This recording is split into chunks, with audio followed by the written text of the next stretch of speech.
سوال اینه که آیا امروزه تمدن غرب تمدن دارن؟ همون بهش تمدن دارن، ترقی دارن، پیشرفت دارن، صنعت سازی دارن، آبادسازی دارن، به آسمان میروند، به تگ زمین میروند، در دریا غواصی میکنن، به عمق دریاها میروند، اقیانوس‌نوردی و کوهنوردی و فضانوردی و هر آنچه دلشون میخواد میکنن. اما آیا به تمدن که خودشون میگن ما وحشی بودیم و اهلی شدیم و تمدن را ساختیم، آیا این تمدن واقعا تمدن هست یا نیست؟ هیچ نوع تمدنی هست که خودشون کرونا میسوزن و مردم را میکشن. هیچ نوع تمدنی هست که به تمام عالم اینها هجوم میآورند. هیچ نوع تمدنی هست که افغانستان را 20 سال به خود خون میکشن.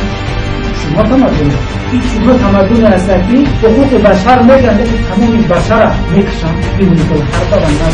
هیچ نوع تمدنی هست که در فرانسه سال گذشته قانون تصویب که مهارین میتونن به همدیگر ازدواج بکنن، پدر با دختر، مادر با پسر. هیچ گونه تمدنی هست که انسان با حیوان حق ازدواج دارد. آیا اینها به اهلیت رسیدن؟